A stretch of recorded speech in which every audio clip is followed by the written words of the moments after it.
Lahat ay walang kabuluhan. Nakausap ko minsan ang isang tao, mga kaibigan, na may taning ng buhay at ilang mga araw na lang siya ay mamamatay na. At tinanong ko siya kung ano ang gusto niyang hilingin at sinabi niya, mga kaibigan, wala siyang ibang hinihiling kundi mapasa kanya si Jesucristo. Oo mga kaibigan, napakasarap mamuhay sa mundo at mayroon tayong iba't ibang prioridad sa mundong ito, na ang priority natin, mga kaibigan, ay umunlad ang buhay, magkaroon ng masayang pamilya, magampanan ang tungkulin bilang isang mag-aaral, magkaroon ng marangyang buhay na may bahay, kotse at maunlad na katayuan sa buhay. Ngunit ang lahat, mga kaibigan, ay hahantong sa kamatayan at wala tayong ibang choice kundi i-prioritize ang mga bagay at mapupunta ang mga bagay nito, mga kaibigan, sa walang kabuluhan. Mangangaral 1 verse 1 to 12. Walang kabuluhan ang lahat. Ito ang mga katuruan ng mga ngaral, ang anak ni David na hari ng Israel. Napakawalang kabuluhan, napakawalang kabuluhan. Lahat ay walang kabuluhan, sabi ng mga ngaral. Nagpapakapagod ka ng gusto sa pagtatrabaho sa mundong ito. Ngunit para saan ba ang mga pagpapagod na ito? Patuloy ang pagpapalit-palit ng mga lahi, ngunit hindi nagbabago ang daigdig. Ang araw ay patuloy sa pagsikat at patuloy sa paglubog. Pabalik-balik lang sa pinanggalingan. Ang hangin ay umiihip patungong timog, papuntang hilaga, buong araw na paikot-ikot. Lahat ng tubig ay umuuwi sa dagat, ngunit hindi ito napupuno. Ang tubig ay bumabalik sa batis na pinagmulan upang muling umagos patungong karagatan. Ang lahat ng bagay ay nakababagot, hindi makayanang ipaliwanag. Walang sawa ang paningin ng tao, walang tigil ang kanyang pakinig. Ang naganap noon ay nangyayari rin ngayon. Ang mga nagawa noon ay nagagawa rin ngayon. Walang bagong nangyayari sa mundong ito. Ang sabi ng iba, halikayo, ito'y bago. Ngunit naganap na iyon noong di pa tayo tao. Hindi na maalala ang mga nauna. At ang nangyayari ngayon ay malilimutan din sa hinaharap. Ako ang mga ngaral ay naging hari ng Israel. Oo mga kaibigan, ito ang payo ni Haring Solomon sa ating lahat, na ang lahat ng bagay ay walang kabuluhan, na ang cycle ng tao ay paulit-ulit lang. Tayo may papanganak, magiging bata, mag-aaral, magkakaroon ng pamilya, tatanda at mamamatay.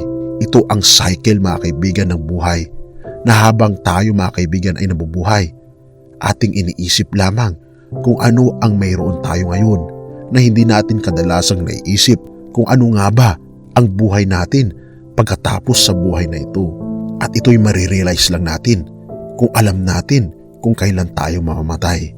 Dakila ka, kaibigan, kung alam mo kung kailan ka mamamatay, dahil alam natin kung paano natin i-priority ang mga bagay-bagay. At wala ng kabuluhan, mga kaibigan, ang mga kayamanan. Hindi na natin iisipin kung ano ang ating kakainin bukas. Hindi na natin iisipin ang ating mga business meeting sa susunod na linggo, dahil may taning na ating buhay at ang ating isipin na lang ay ang krus ng ating Panginoong Jesucristo, ang kanyang pag-ibig sa atin. Nakatulad ng kaibigan ko na nooy malapit ng mamatay, ang kanyang iniisip lang ay ang kaligtasan, ang pananampalataya at higit sa lahat, pagpapatawad ng kanyang mga nagawang kasalanan sa ating Panginoong Jesucristo, upang maihanda niya ang kanyang sarili na tanggapin ang judgment ng ating Panginoon. Oo mga kaibigan, mayroong tinatawag na judgment pagkatapos ng kamatayan, dahil hindi naman totoo ang purgatorio. Hebrews 9 verse 27, itinakda sa mga tao na minsan lamang mamatay at pagkatapos ay ang paghuhukom. Oo mga kaibigan, lahat tayo ay hahantong sa kamatayan, at pagkatapos ito ay naghihintay sa atin ang paghuhukom. Walang purgatorio, mga kaibigan, na tinatawag, sapagkat ang lahat, mga kaibigan, ay huhukman ng ating Panginoon kung tayo ba ay para sa langit o para sa impyerno. Ngunit ito ang magandang balita sa Hebrews 9 verse 28. Gayon din naman si Kristo'y minsay lamang inihandog upang pawiin ang mga kasalanan ng mga tao. Siya'y muling darating, hindi upang muling ihandog dahil sa kasalanan, kundi upang iligtas ang mga naghihintay sa Kanya. Mga kaibigan, ano ang priority natin sa mundong ito?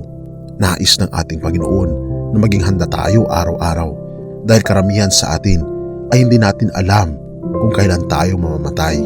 Nais ng ating Panginoon na habang lumilipas ang iyong mga araw, ay araw-araw din nating i-reconcile ang ating mga kasalanan at lumapit sa ating Panginoong Diyos at manampalataya sa ating Panginoong Hesukristo.